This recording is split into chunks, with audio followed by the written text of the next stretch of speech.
Hey, hope you're having a good day today.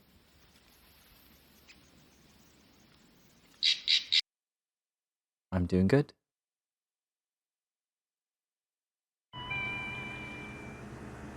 Right.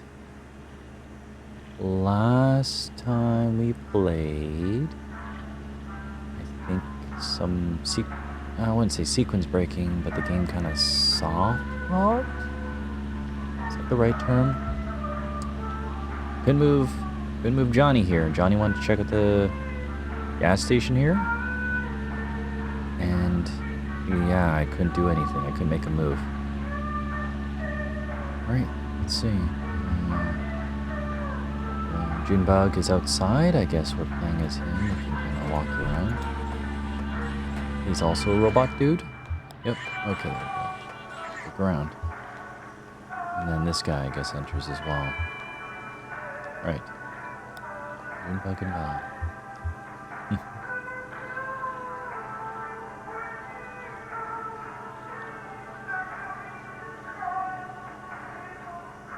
I'm just trying to listen to the song in the background. I don't know what it's saying.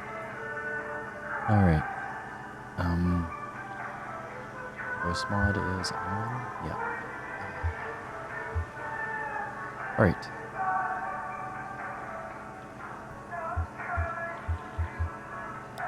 Did my Johnny talk your ear off out here?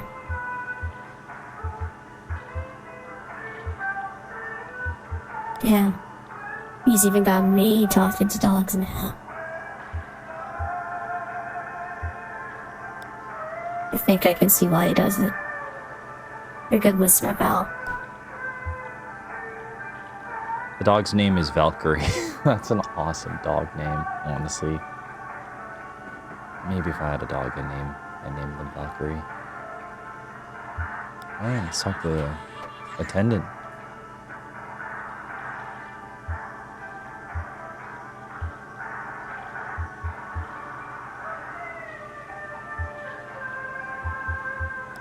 Hey man, how's your day? Quiet. Where are you headed?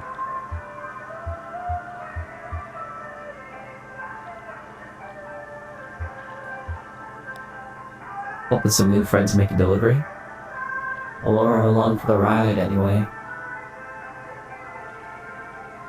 Well, even if you're not doing the heavy lifting, or navigating, or whatever, a passenger contributes to a journey too. I never travel, but I do love travelers. That's what I like about this job. The travelers come to me.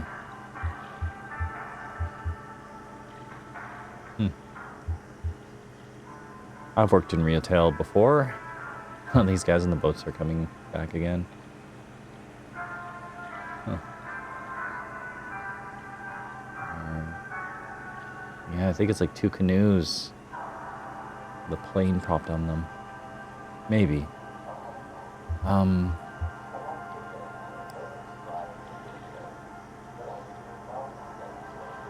You ever get lonely here? Yes, I do. Well, let me know if I can help you find anything. And then this other gentleman came in. Al. Oh, I don't have a voice for Al. I'll just make up one. Glory it is to be good among friends. Suit yourself.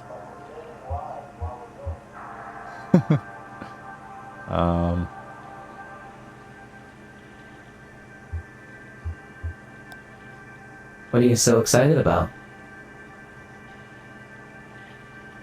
I can't help it. Every time I step onto that boat alone, I think this could be the very last time. Then every time I come ashore, back among people, I think, glory, it is good to be among friends.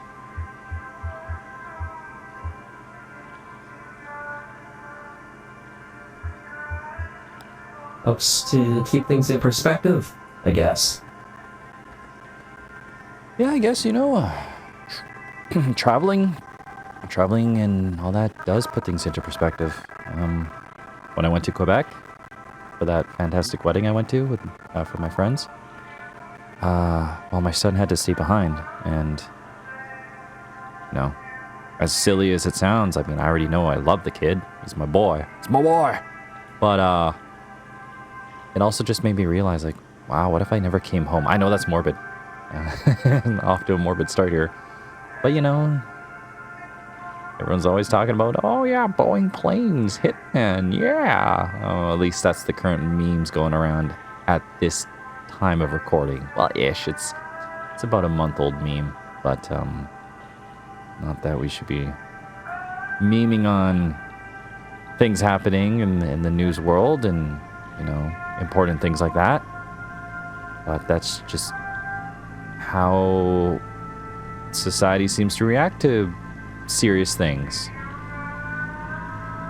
Also, at the time of this this recording, you know,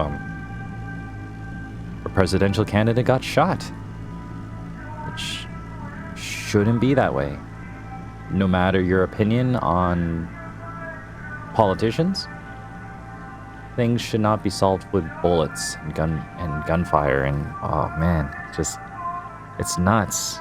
But sure enough, the moment it happens, just tons and tons of memes about it, like JoJo memes and SpongeBob memes, all about Trump. And I'm like,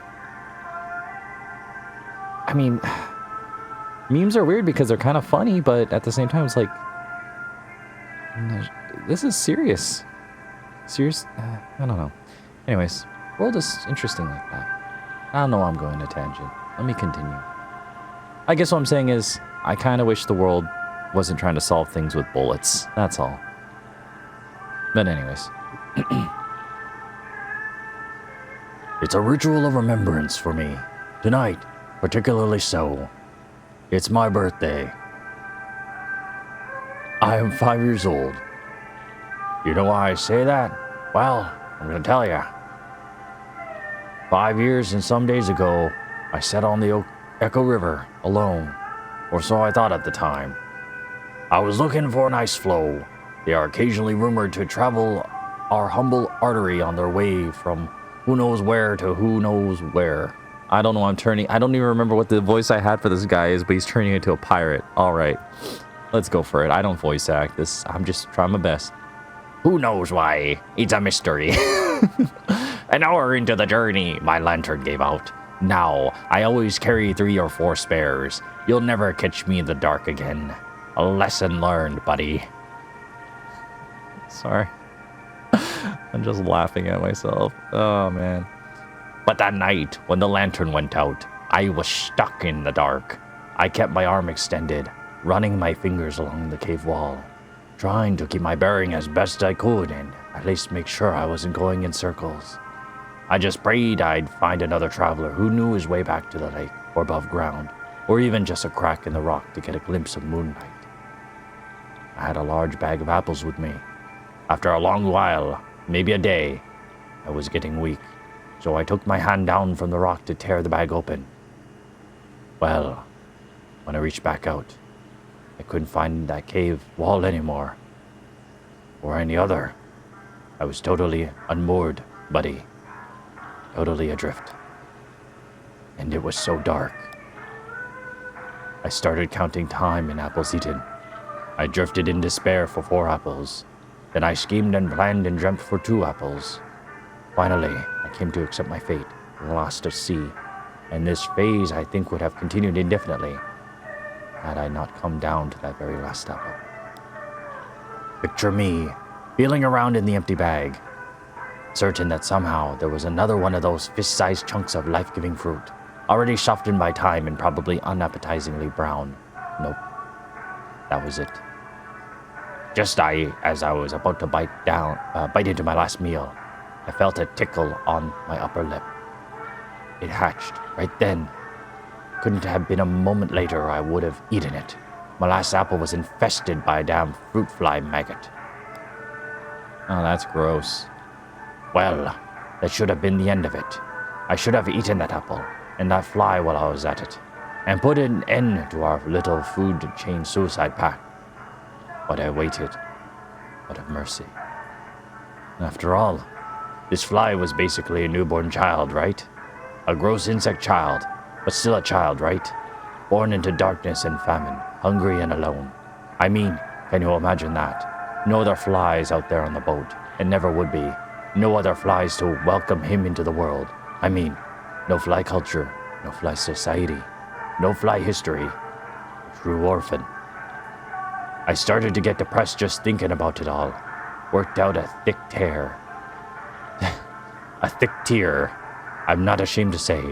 Well, that fly landed on my cheek, right under my left eye, right up on that salty teardrop, and then blinding glory, his ass lit up like a candle. That wasn't a fly, buddy. That was a damn lightning bug. So, that's how I come here today with your folks. Only because I found my way out of that strange river cave by the dim-lit rear of some orphan insect hatched out of my last rotten apple. Glory is it to be among friends. Well, that is definitely quite a story. I guess he literally just came in to tell a story and then be on his merry way. I'm getting the impression that traveling this subterranean lake is dangerous, but there must be enough traffic to warrant a gas station.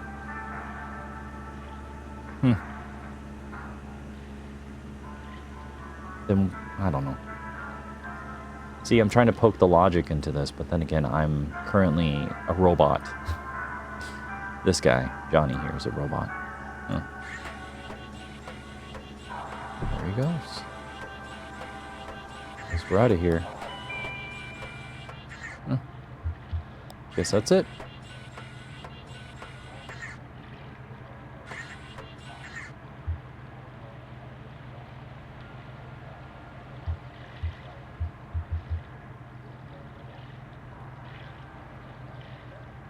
That guy's a trip. My gas station attendant. Did you talk to him? It's funny. He actually reminds me of that frog we had for a bit.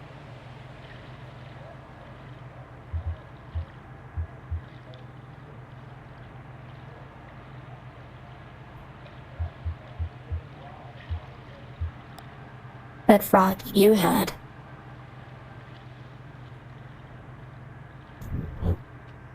I like to think he was part of the family, you know?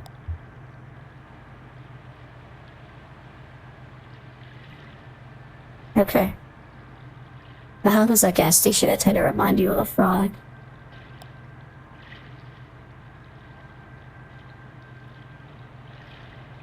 Oh, I don't know. Because he liked to talk, I guess. Maybe we should pick up another one. A frog, or a cat, or a guano. Something.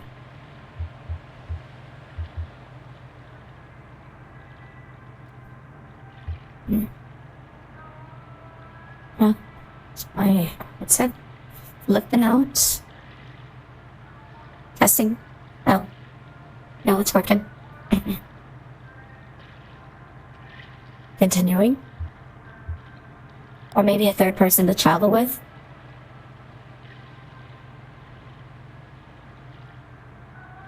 Oh. Now that would be a whole new adventure, wouldn't it? You and me, we're good together. Safe. Free. You know what I mean? You can try stuff out. Change your clothes. All parts are out. Just wait. I'm not lonely. Just curious. With another person to play with. What else could we be?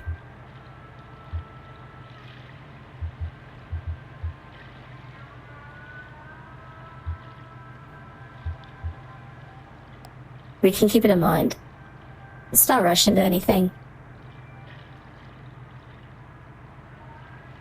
Yeah. You're right about that, man. No rush. Oh, that's Kate. Time to hit the road. River, I mean. Well, to whoever is watching, I hope you enjoy me using voice mod here.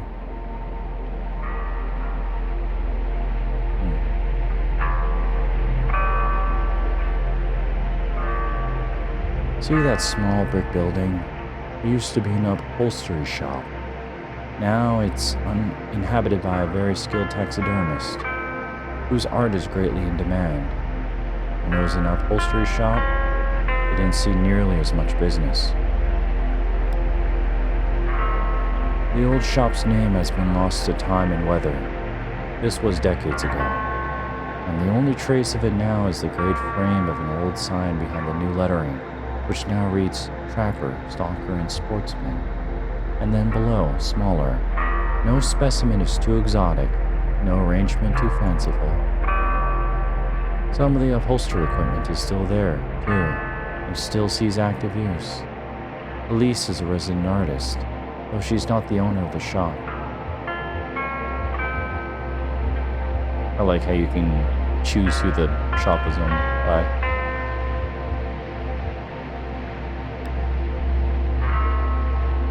It's owned by a reclusive ex-convict named Judah. Very little is known about him. His crime is generally assumed to be violent or otherwise gruesome in some detail, though of course that's all speculation. It probably comes from his association with the taxidermy business. Even though he never so much as skins a squirrel, he's more like a silent partner. I guess those are the ones you're supposed to keep an eye on. But Judah is old, he keeps to himself, and the consensus seems to be that he's paid his debt to society, whatever that debt may have been.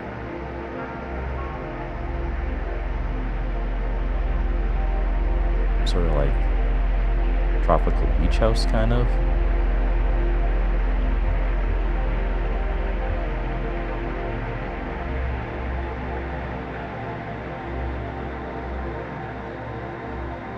What an interesting chapter.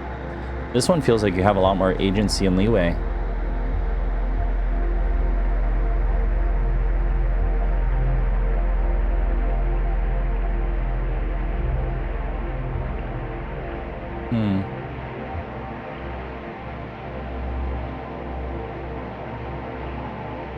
Oh gosh, I don't know. I actually feel like my choices are somewhat more impactful. I could go here and try to keep an eye on Conway in case he wants to drink, or I can just go to the TV room. I feel like that's what Shannon would do.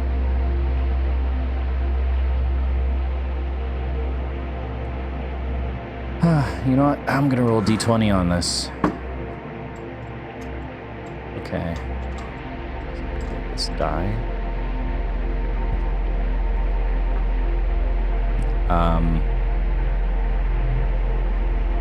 I guess even number, I go to the TV room. Odd number, I go to the rum colony. 12.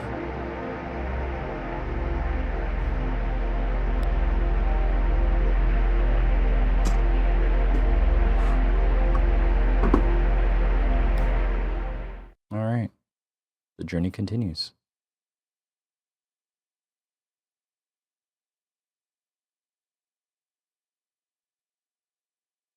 The Mucky Mammoth.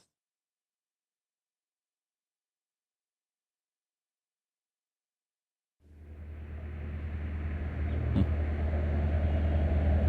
are these? Those do not seem normal. So jittery. Another room. Oh. Old Blue's over there.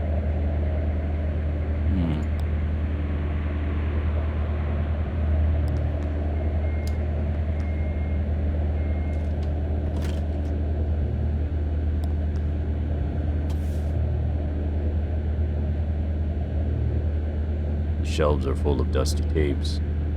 Some have been relabeled several times, the stickers piling up thick on their spines.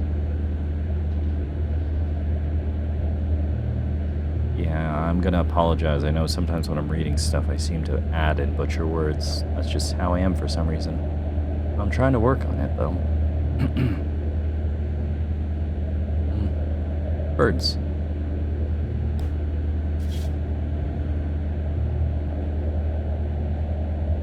See if I can wander around. Nope.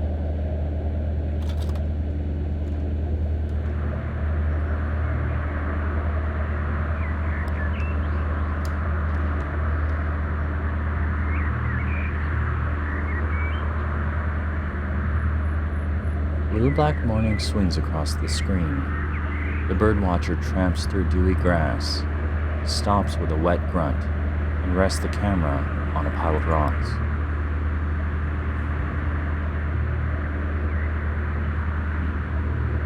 Birds, from great distances, episode 12, appears briefly on the screen. He twists the lens by hand, pushing the frame past trees, onto the road, and coming to a halt zoomed in on a fuzzy fist-sized artifact, resting on the momentary stroke of a telephone wire. Shannon and the bird watcher observe. He breathes heavily, and she holds her breath, like she's afraid he might hear, afraid of distracting him, or of being discovered and contaminating his perfect isolation. Traffic picks up, indifferent. As the sky lightens, the black smudge in the center of the frame gradually becomes more prominent, but never in any greater detail. Not bad.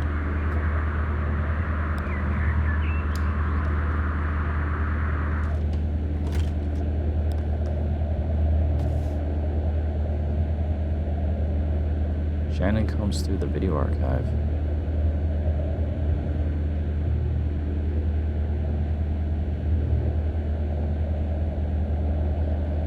Funeral thing.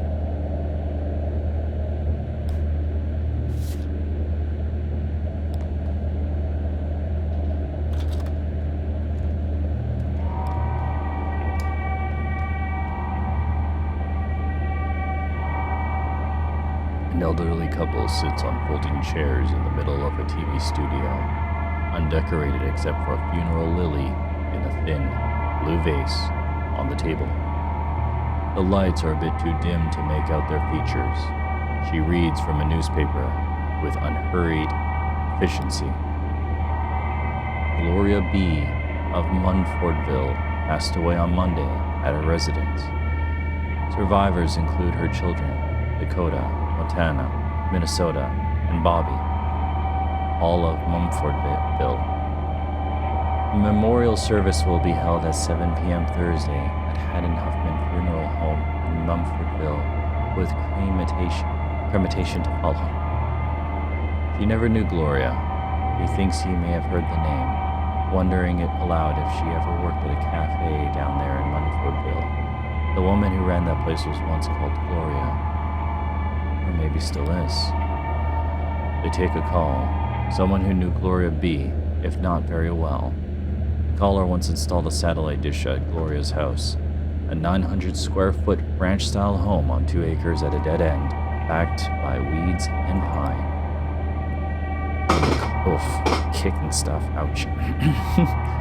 When the caller mounted the ladder up to Gloria's roof, she slid open her window and tugged urgently at his pant leg. He followed her gaze behind the house to 2 wild turkeys picking through the weeds.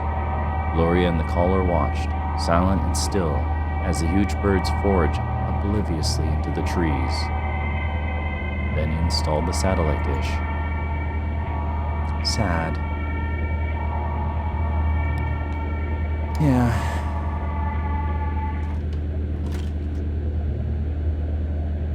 You know, topics of death hit me a little bit differently since I've become a father, which happened around the same time as my mother got sick. There is just a delicacy thing. I can't talk. Life is delicate and so temporary. And you just never know, I guess. You never know. You just have to keep living. Keep moving forward.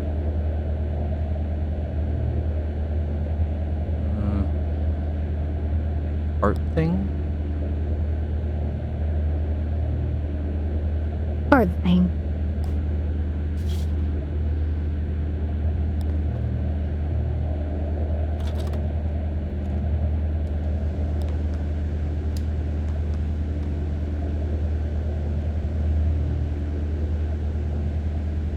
At first, she thinks the video might be paused, but on closer inspection, she can see the edges of the frame shrinking inwards around the chairs, desk, and loose gray furniture. of a sterile waiting room. She watches for a while. She's not sure for how long. Several minutes. The zoom tightens, so gradually she sometimes forgets it's happening at all, and finally rests on an oscillating desk fan. She ejects the tape before the next part of the triptych begins. Okay.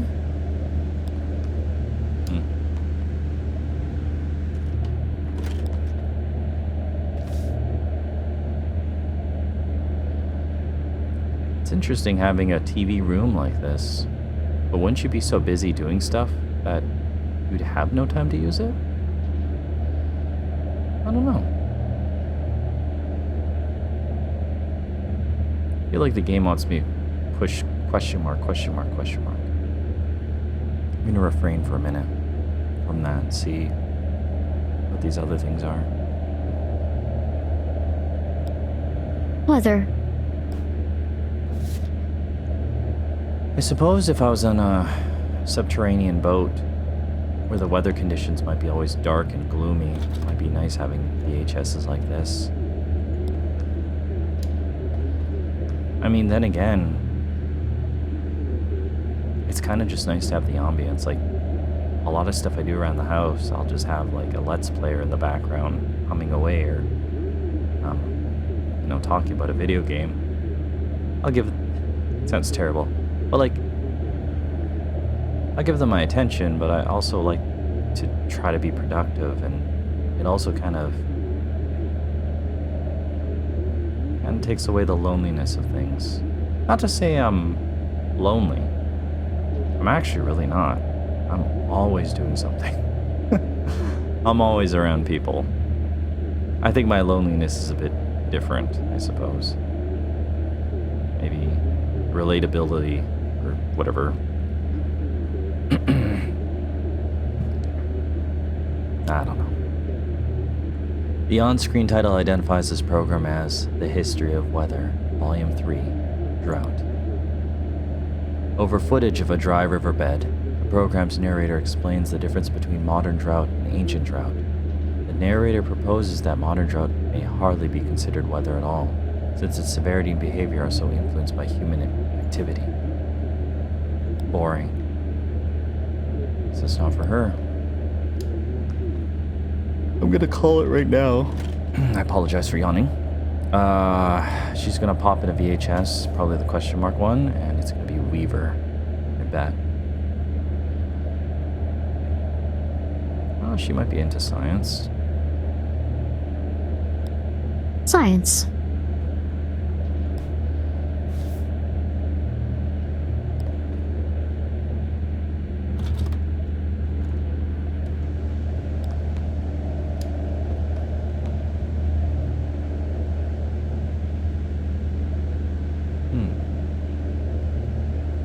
It looks like Will, though much younger, reclined on a sofa and taking calls. His arm, draped over the back of the couch, holds a bottle of something clear. People call in with stories of their encounters with the supernatural. Will offers little commentary or response. He acknowledges them. Sometimes he interrupts to clarify or repeats something back to them. Mostly he just listens and pulls from that clear glass bottle. A handmade banner strung above the couch reads, "I believe you." Well, maybe he's just being supportive, or I don't know, giving empathy, compassion, maybe helping people with their loneliness.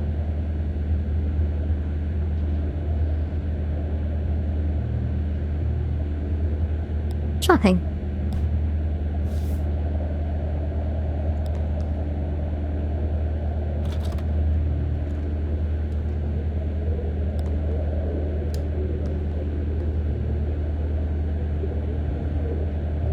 A woman sits at a card table with a lamp, notepad, and a beige multi-line telephone.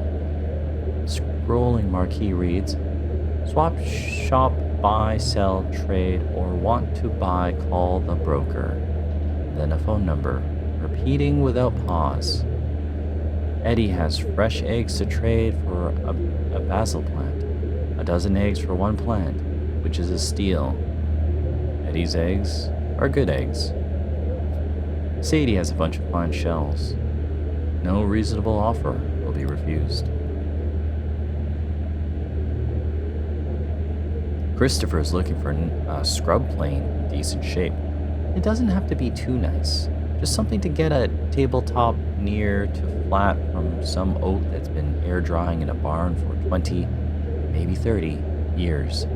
And while it's true he could get the job done without it, since he's got a nice heavy jack plane his grandfather used to use, he'd just as soon not fuss with grinding a camber onto it. And anyway, he has a little extra capital from a swap earlier in the week, and wouldn't mind putting it down on a decent scrub plane before the cash burns a hole through his pocket. Carl is looking to trade typing services for calligraphy services, or vice versa.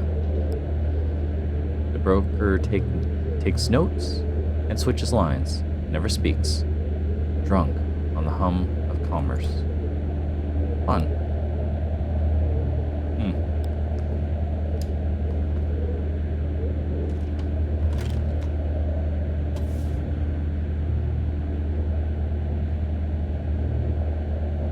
The way this shot is framed, I think they call it the Dutch tilt, I'm not sure. It's making me tilt my head until a dialogue box pops up. Then I'm like, oh Yeah. I'm fine. Do your thing. sorry, I pushed the button to talk, but kept talking. I pushed the button to read the dialogue as Shannon, but kept talking anyways. I know I mess up a lot using voice mod, but I'm still doing it anyways. Doing it anyways as in just messing around with it, because it's fun. The words tip of your tongue and a phone number are occasionally superimposed on the screen. A few dozen people sit in bleachers, shouting out ideas, loosely moderated by a short woman with a microphone and a laser pointer. One caller is trying to remember the name of an old friend she hasn't seen in years. It starts with a consonant. It's full of consonants, actually. There are maybe one or two vowels. It sounds long, but she doesn't remember having any trouble spelling it at any point. A friend had brown hair? Probably not helpful. Another caller is trying to remember a verb that means to make oneself vulnerable. Something like to expose oneself, but not quite that. To become emotionally, spiritually vulnerable. Like with a lover or a poem.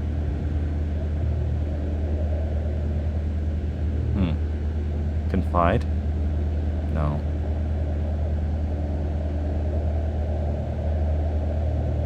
I don't know. A third caller just knows there was something he was supposed to do tonight. He offers some biographical background, a narrative of his day. He's unemployed, has no real hobbies, and has already eaten. Few ideas from the bleacher. Sounds like me, except I am employed at least, I guess. But, yeah. Lordy. Trust, confide.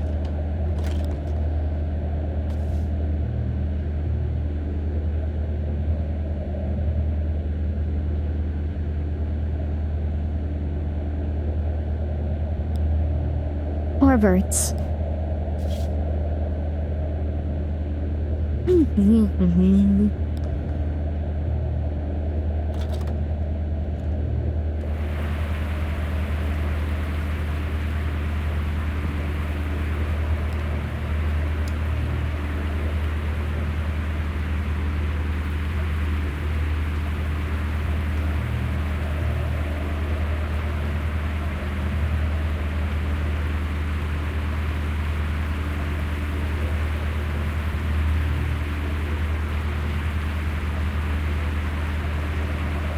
Sorry, I was just checking my phone at the time. Yes, it's getting late. Probably should get going to that. raining heavily as the title Birds from Great Distances, episode 27, flashes on screen. She knows by the sound, the volley of rainwater on mud, tree branches, the rusted bed of an old pickup, and on the birdwatcher's own skin and hair. He swears under his breath. She can hear the rain there too, in his wet breath, the wet exhalation of his palm, slopping the water from his forehead and shoulders. The camera is pointed at a cedar shed with one hinged door, angling erratically in the storm. From this distance, it's hard to tell if it's been damaged or simply left open. When the door swings wide, she can see that the shed is full of small boards, scraps, maybe, or rough-cut pieces meant for very small projects, and then stacked carelessly on shelves, in piles, quickly sorted and then forgotten. And there's the bird, blue ball taking shelter on the shed floor, nested in scrap wood.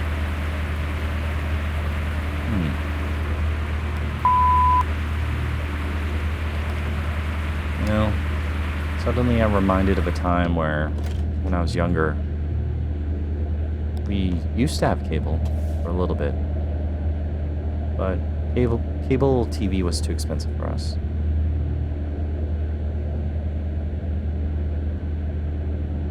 Let's watch birds again. Birds again. So I remember my dad did set up some sort of satellite TV that would sometimes occasionally catch, TV channels, which was always strange. You hook it up and then certain channels would suddenly get like interference or signals, and you could sort of watch things through the grain, but it wasn't working really good. Then you'd have to make elaborately giant antennas. I remember this thing was just gigantic. It reminded me of like an electrical tower almost, one that extends across a field. It wasn't quite like that, of course, but it had all sorts of like antennae sticking out of it. Antennas, I don't know, it was just massive. But still, didn't really watch anything from it. So, then we didn't have cable TV and didn't really watch TV like everyone in school could. But my mom would go out and buy VHSs and stuff like that, and I remember having some sort of early 3D CG cartoon of some sort of Crash Dummies cartoon, but it was in French. I think we also had some Power Ranger episodes and then a couple random episodes of Pokemon. I remember begging my mom to have cable again, but I didn't quite understand why we couldn't. But makes more sense as you get older. You start to realize how expensive everything is. Yeah. Anyways, continuing. The video is black. Shannon only knows it playing because of the cicadas. And then Birds from Great Distance, episode 81. Cicadas. That's those insects that make noise. The screen isn't totally dark, of course. It's what she thinks of as video black, a deep, mottled blue. Molted? Don't know these words. Noisy with magnetic decay and the cottony limits of the camera's sensors. It's the black she sees before she goes to sleep. The night black. Eyes shut against streetlights black. She has more words for it than she expected. She wonders what words the birdwatcher uses for it. She wonders where he is relative to the camera, where the bird is, for that matter. Enough. Eject. Okay, I guess it's time for question mark tape.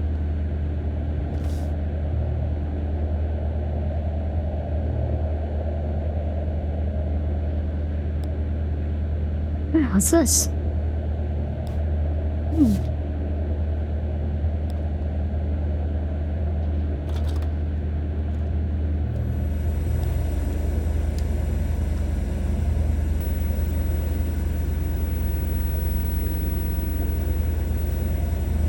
That awful hum. It seems to start before Shannon even hits play. Then there's the familiar room. There are the blank gray walls marked with tape and school desk. And this time she notices a few more details. The murky carpet like standing water. Some video equipment stashed in the corner. A row of lockers. And there's Weaver, looking serenely at the camera. As before, she starts speaking and, as before, there's no sound but that hum. Shannon finds Weaver's words coming back to her as they appear in captions on the screen.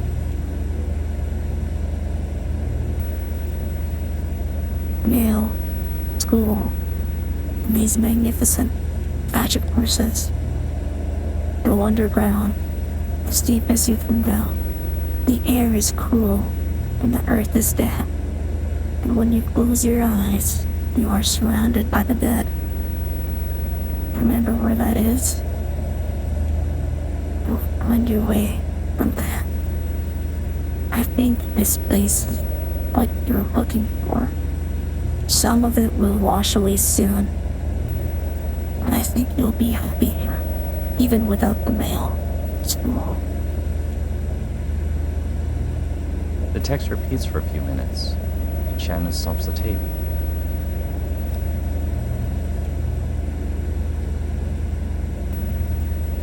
Huh. Oh, Will's back. So's Kate. Do I want to eject the tape? It's giving me a choice.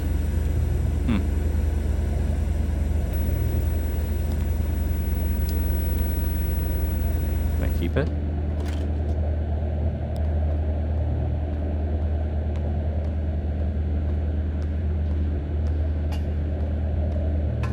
You just hold on to it. I wonder if you can talk to someone about it.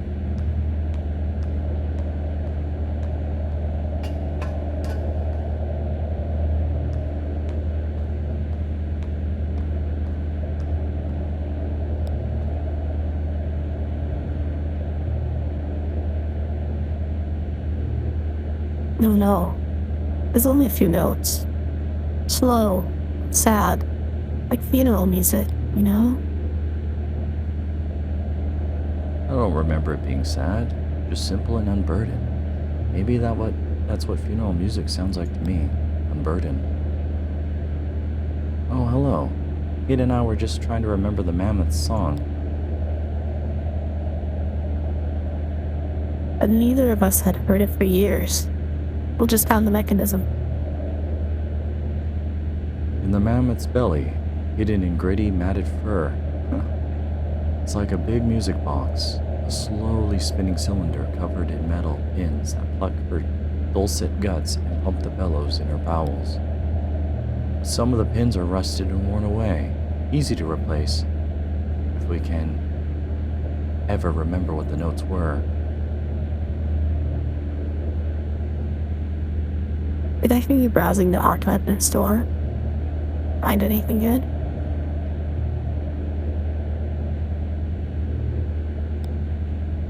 Where did all those videos come from?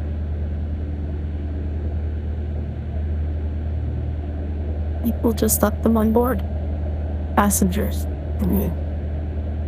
They used to all be movies and that kind of stuff. I like nature documentaries especially. Some people left home movies or little art videos they made. But the damn VCR devours anything you leave in it. It just switches into record mode at random, I think. It picks up whatever's coming in over the antenna. Of course, the only station we get down here is that WEVP, community television, you know. They've got that show with the gentleman playing banjo in his birthday suit. I'm sure you've seen it. Oh, yes. And if there's no tape in the machine when it tries to start recording, it makes this awful sound. Like putting a squeaky toy in a food processor. I can hear it above deck. Awful. That's why I put the sign up. Please do not rewind after watching. At least that way nothing gets taped over anymore.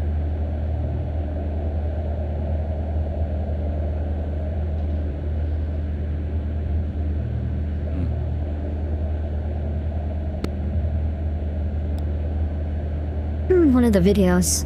I believe you. It said, "Where's that tape?" You had a TV show? I never knew. No.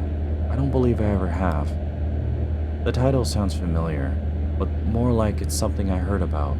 Like, secondhand information. They let anybody on there. That's the whole idea. Community television, or public access they call it. I would say it's possible that I did the show you saw, and then forgot. Wouldn't be the first time. The studio, no. I can't say that I remember where WEVP is. Sorry. We should meet that show. We did a lot of volunteer work for WEVP in the early days, wiring up antennas and relays, stuff like that. I think you two would have a lot to talk about. Who works at the telephonist thing? No, I'm afraid he's been let go. Oh yeah. That's odd.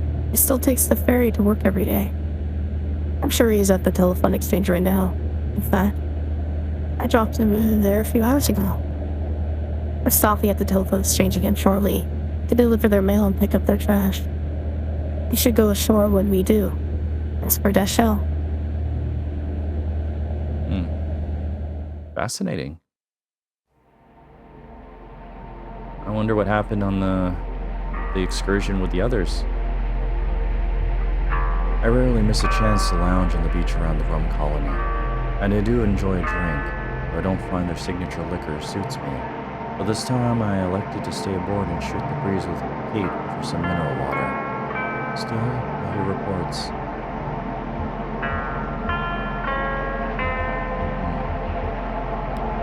I heard the old man went a little deeper in his cups.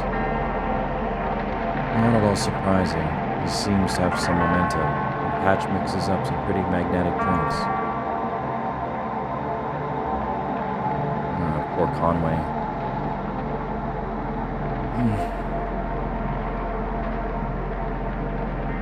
Oh, talk about the rum colony? I should tell you about Patch.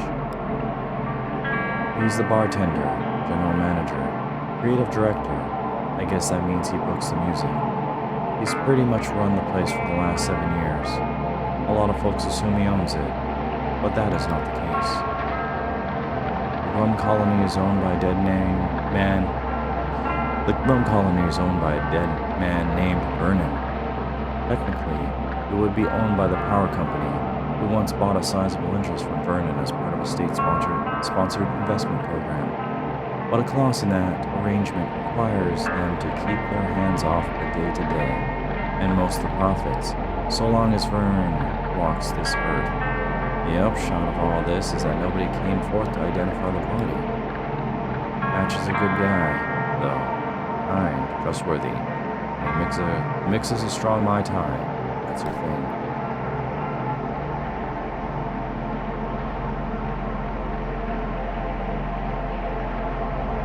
What's this?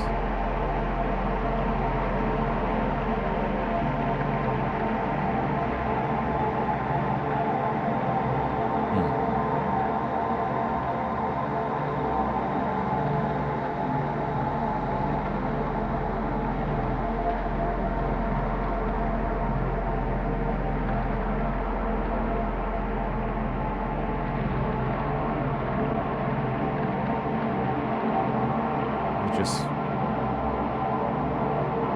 stopping by for a moment to look at it.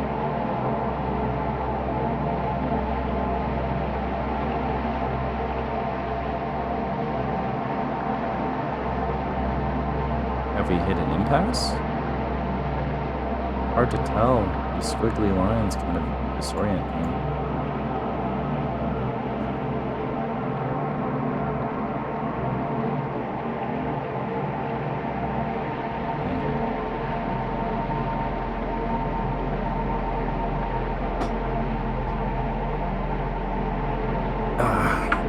I apologize if you hear clanking under my desk. Store wine bottles down under there.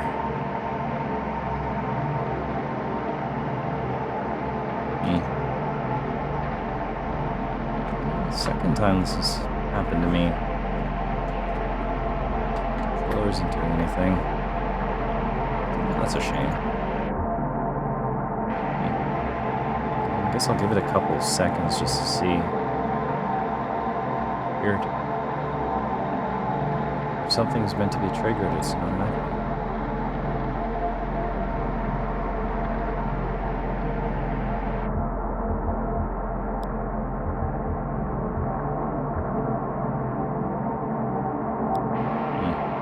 Weird.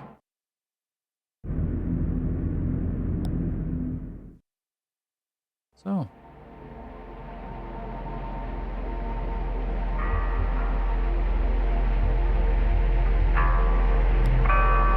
I'll just choose the ones I did before. Maybe I was just reading too slow.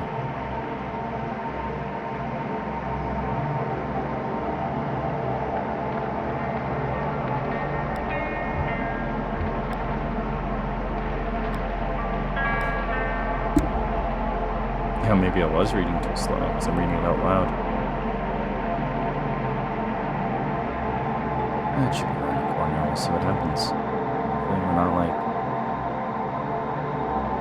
game's not broken or something. Work was good today, by the way. I was in my new position, which not a whole lot changed because I'm transitioning into it.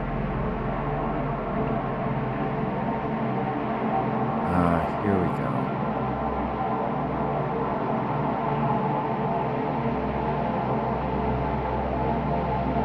So I guess you can have a Valkyrie and Blue moment. I feel like this is what I want to do. Farah, Keane, and I stopped to do some business by telephone. The game starts with Conway, but I wonder if Shannon turns into the main character. It is about finding Weaver, after all. Yeah, work was good today. I spent some time on the weekend after the birthday party.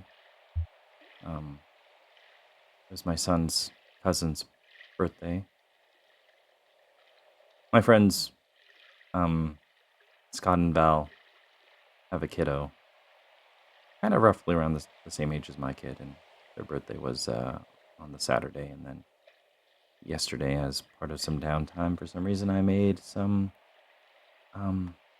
let's just say a revised checklist of things to do on a trailer, semi-trailer, before it goes out the door. And it seems to have a lot of praise because it kind of just organizes everything that needs to be done on a trailer versus having information in each bay of what needs to get done. Just right in front of you, all consolidated. Took me a minute to organize it, but just prototyping. It's a way to manage, you know, in a sense. I'm just hoping it helps me delegate. Because in the event I have to step forward and tell people what to do, I can just point to the list, be like, oh, let's do this, and then I can train them. I won't get disoriented or discombobulated or have to look an entire trailer up and down to figure out what to do.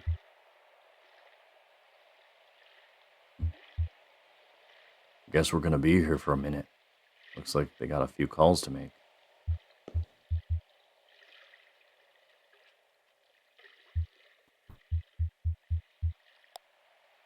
I should probably call someone too.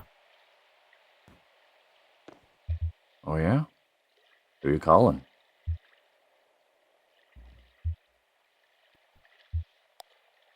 I should call Julian. Oh, wow. He's got a phone up there? I bet they all share a phone, right? All the birds.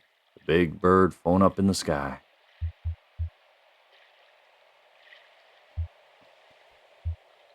That's ridiculous. He uses the one at the museum.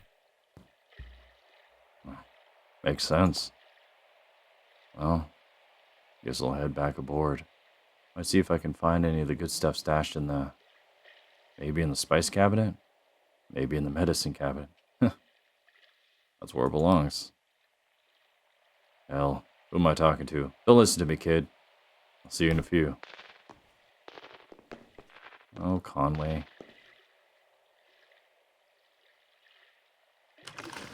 You're just gonna... Oh, oh Shannon. Shannon, I know. Oh. Guy's like, need help, buddy? Oh, that's cool. This looks like the bureau.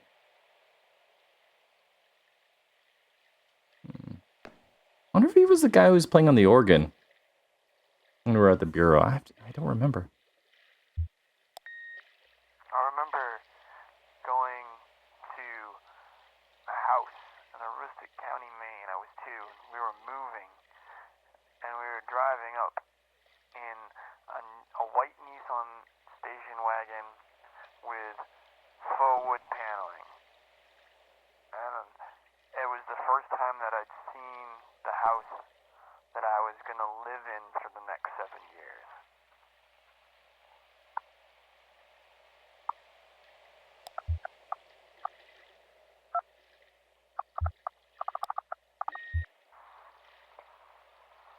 Being washed in the bathroom sink. I was just parking my car. I had to parallel park it. The street that I live on was full, but there was a...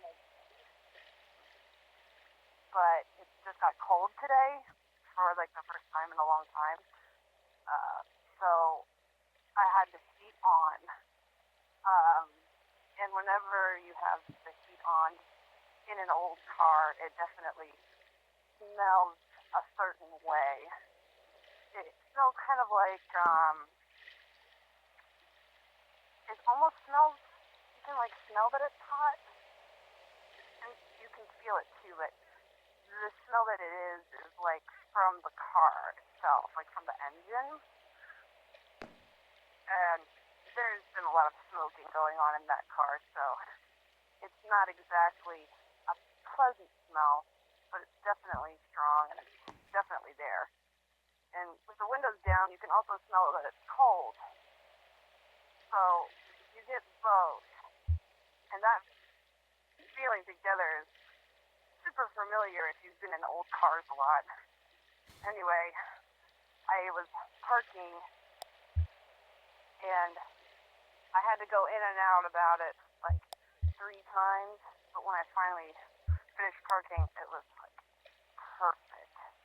Both wheels against the curb, and that's when I had like the double memory.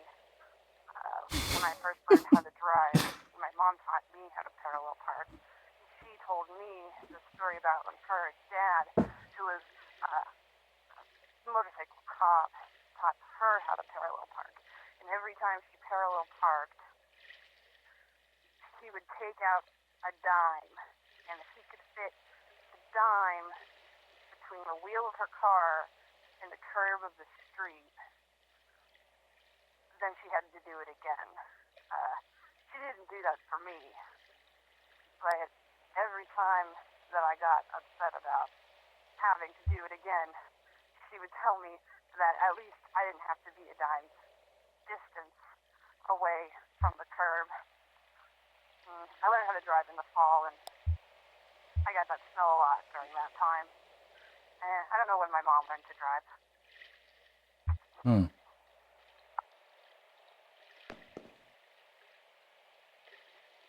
I wonder if the creators of this game literally had a phone line where you could phone in and submit memories. That'd be funny if this was actually like actual messages. I don't know. It sounds like it could be in the realm of reality. Oh, probably going to school.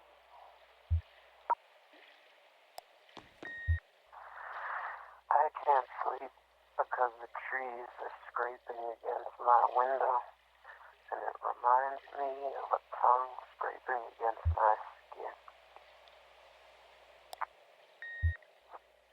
What? I'm about to cross an ocean. I my dog. Hmm. Can't sleep anywhere near a place. The gas is sold. Not when it's being sold, but when it's not being sold. Huh. It was tough to hold on to this thing, but yeah, my hands are pretty damp. I wonder if this is pertaining to the that last chapter, the integral chapter with the phone. Can't remember what it's called. I remember the number 10 and a flashcard with a turkey on it. It had a yellow background. The frogs are too loud. I'm vaguely interested in this, but I feel sorry for everyone else standing here. And there's a bear. The bear from the office on that one floor. I guess they made their way down. They're eating the trash.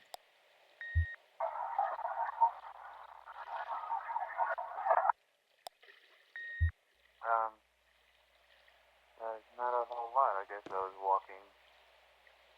I was in a stroller in Treetop Park in Florida.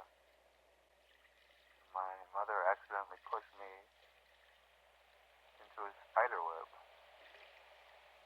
And I freaked out a lot. I think that's the first thing I remember. You know, you, me, anyone listening, really? The moment we are in right now is defined by every single life experience we've had that brought up us to this moment right now. You are a product of your memories, in a sense, which at some point was a life experience. And even this right now is one of them. Will you remember this later on in life? Will I? If I think hard enough, I can remember just random things of my childhood home, of having to move around a lot. Stuff like that. I'm sure you could too. It's just kind of interesting to compile those memories and realize, yeah, that was a while ago. But I can almost remember it like it was yesterday, but it wasn't. And I wonder if I'm remembering it as it was, or if was it different? Anyways, I get the vibe that this guy cares a lot. I guess he's going back to what he was doing now.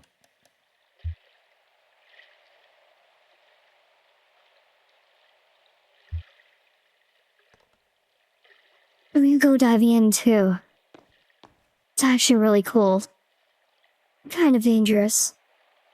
Did he say where he was going?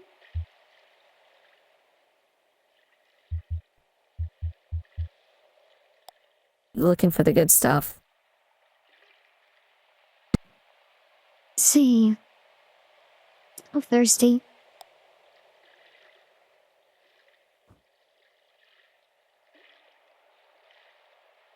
Kate keeps some diet soda in the broom closet, but you didn't hear from me. It's next to the bleach. Bring a flashlight. Oh no. I don't think that's what he's looking for. So, any more messages? Every single one. Where are you headed tonight, small man? Oh, poor Ezra. The kid's parents are missing. I'm just following my friends. I'm looking for my family.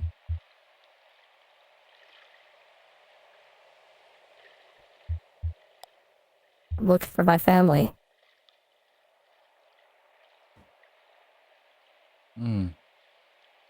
Looking for a new family?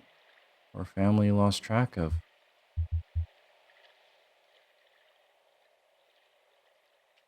So many voices.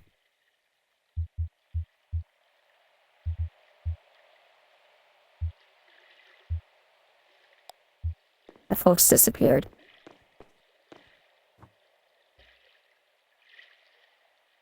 With so many voices in voice mod, I really hope I'm choosing the right ones when I push it, because sometimes I can't always tell, unfortunately.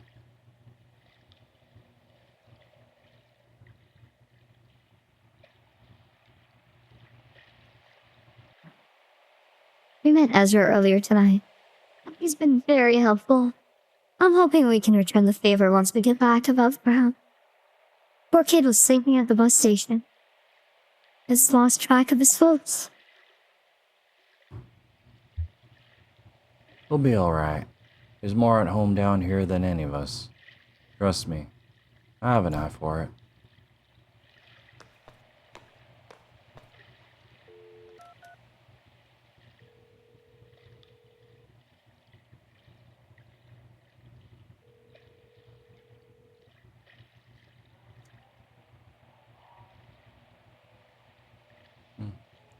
A family phone call. But I think I will have to depart for the night. I think it's a little way past my bedtime. Yep, yeah, it is. Yeah, I should probably take better care of myself and not stay up all late like this all the time. It's just the best time to play video games, unfortunately. But if I'm gonna start doing this management style stuff, I make sure my brain works. Anyways. Well, I think I'll hit the hay. Hey, thank you so much for being here. I don't know who you are. I may never know who you are, but I appreciate you being here. To listening to me ramble, to me butcher words and play this game and use voice mod, and I don't know. I'm just thankful, I guess. Thankful and sleepy. But this whole thing I'm doing right now is fun, and maybe the hope that someday someone might watch it and maybe actually like it. I don't know, that gives me a sense of something. I'm not sure. Fulfillment, perhaps. Even if you're a person watching this 7 years from now, I think that'd be pretty cool. It is cool. You're cool. Anyways, I'm sleepy. I'm rambly. I gotta go to work in a couple hours. So, you take care of yourself. You have a good day, afternoon, evening. Be safe. And yeah, you keep being you. And I'll see you later. Next time, we'll continue this and find out what Kate's story is. Or Kat. Kate. It's Kate. Alright. You have a good one. See ya.